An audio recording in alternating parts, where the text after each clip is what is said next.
So a couple of days ago I made a goat's milk soap.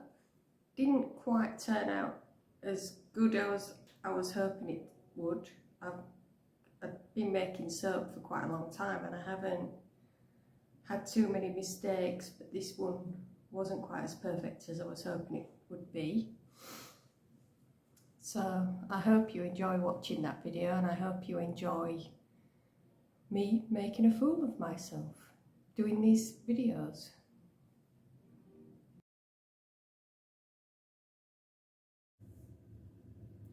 Right, so today we're doing a very simple soap. I've got some frozen goat's milk in there. It's just what I bought in the supermarket, but it's starting to melt a little bit. That's the one that I bought in the supermarket. And got my sodium hydroxide all measured out. Again, just bought that in the supermarket. You want to make sure you get the one that says suitable for soap making. And then the next thing is protection. I've got my hair tied back out the way. I've got my fancy bandana on. Got my glasses on. These are not safety glasses, these are just my glasses because I can't see otherwise. Could maybe do some safety glasses that I can use to see with. I've got an old spoon. And just very gently pour that in. Mix it around a bit. I've also got in here a little bit of salt, pink Himalayan salt. That just helps the bar harden. So I'm just gently mixing that in.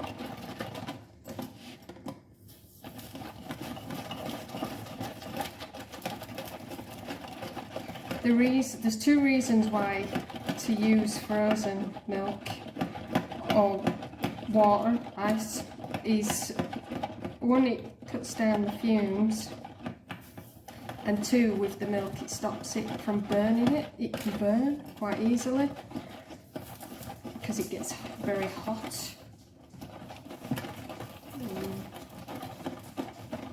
So get in there with this.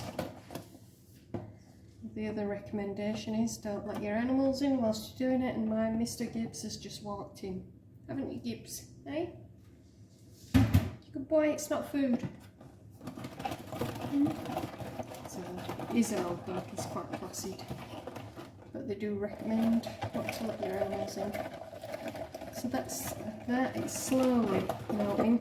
So I'll pause the video and we'll come back in a minute.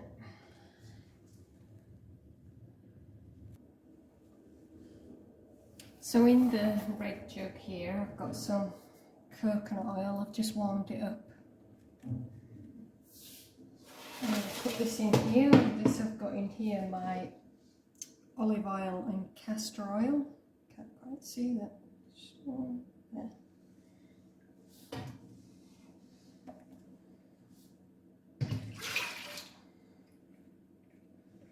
I forgot to mention, if you're using water, then you can use tap water, but I recommend at least using filtered water. A lot of soap makers buy distilled water. I personally just use filtered water. I don't think it makes that much of a difference. That's that in there. That's all that out. When you're measuring your soaps out, your oils and your lye solution and stuff, just checking the temperature of that. That's just warm, just nice. I'm going to tip that in there. I've forgotten what I was saying. When you're measuring your stuff out, you need to be very accurate.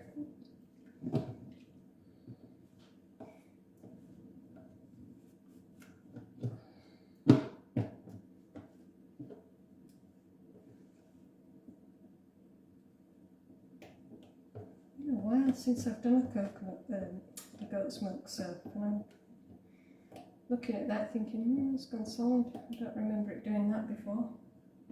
Maybe I'm wrong.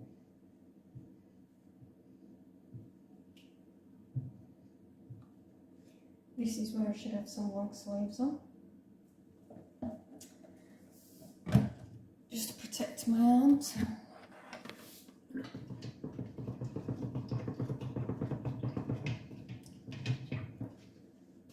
And you can mix by hand, it'll take you ages, so I recommend one of these gadgets. It helps if it's turned on. There we go.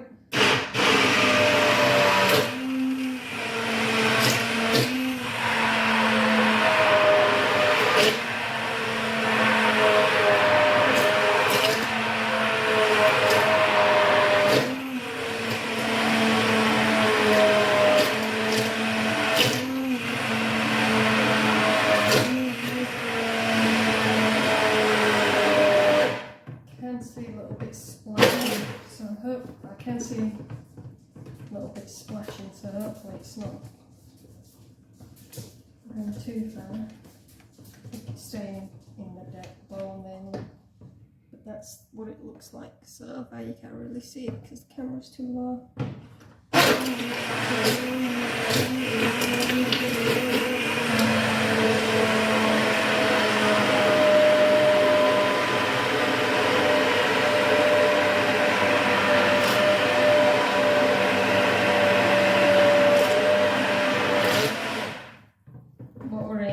Is called a light trace, where when you pull it out and do that, you get like a little bit of a line. You can see the pattern on the top. I'm nearly there.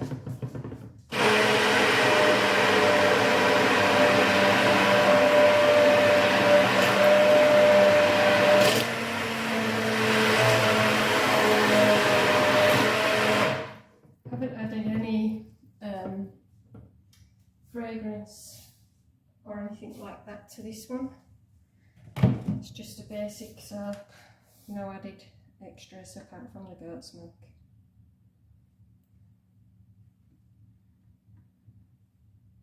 Just try not to waste too much and get as much off as I can.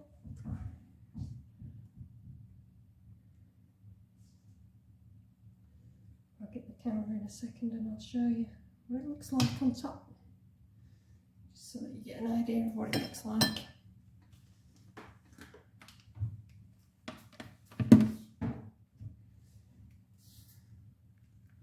Don't think the camera's going to like this if I pick this up. Tilt it over. That's it. No, it doesn't like it. There we go. Alright, Gibbs. Wait a minute. Let's go out. There you go. Go on then, figure.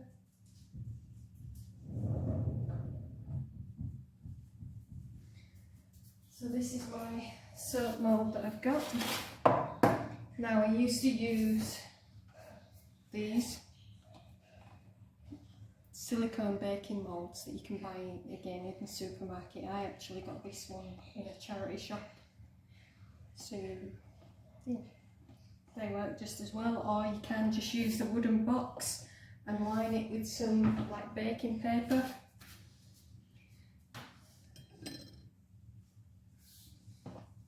Put this in here, hopefully I've measured it out correctly and we'll have the right amount.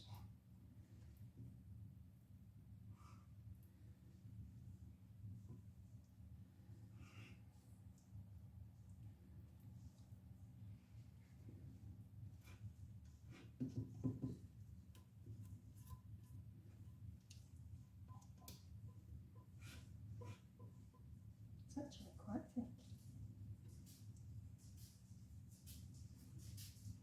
Don't forget, at this point it's still quite caustic.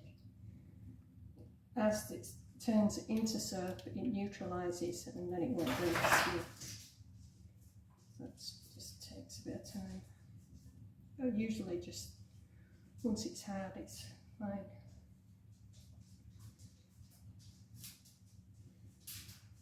I just got those measurements just. Trying to get as much out as I can.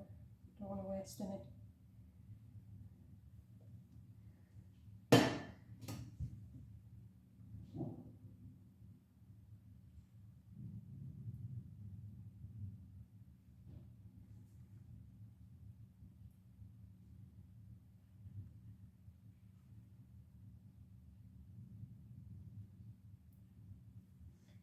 What we'll do there now is I'll give it a tap to make sure there's no air bubbles. I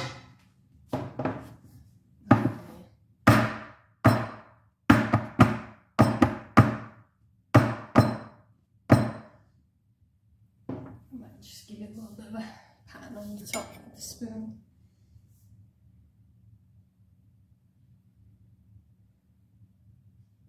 As soon as that's thick enough.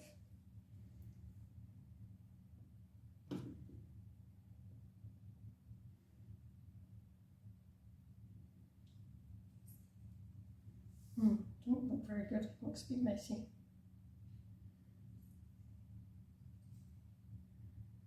That's better.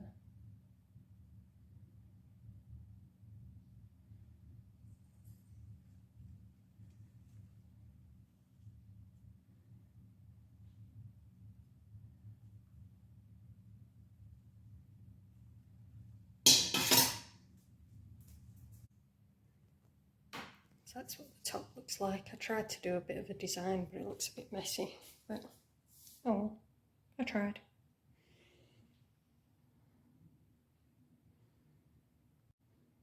We can come back tomorrow and cut the syrup and see how it is tomorrow.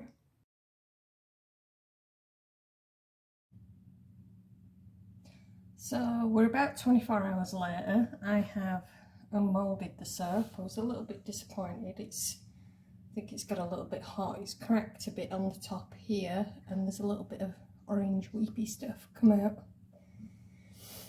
And also there's a couple of air bubbles on the side. Now I did tap it down, so obviously I didn't quite tap it down enough. But we'll see what it looks like when we cut it open and see how that goes.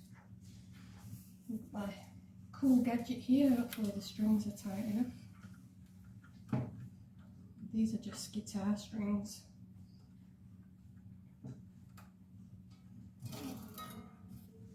I'm not an expert with this cutter, I tell you. Let's go. Oh, that feels quite firm. Oh, I need some muscles.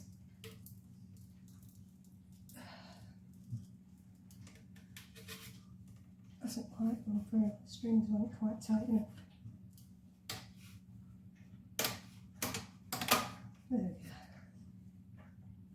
So that's one where it's just oozed a little bit at the top, so you can just here you can see a little bit of the orange liquid. I'm not quite sure what that is, but I think it just got a bit too hot. So let's pull one of these ones out down here. In case you're wondering what the noise is, the dog's at by my feet and she's licking herself. So let's see, other bar, that looks pretty good. Little air bubble there. What's that?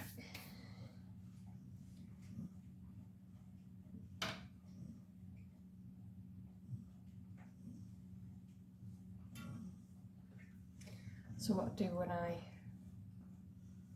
come to sell them is I'll shave all these rough edges off and make it look smooth with like something like a veggie peeler. So I've got one here I can quickly show you.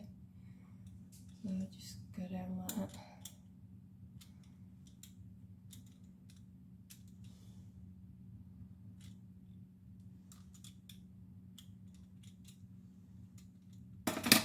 Break that bit off, maybe.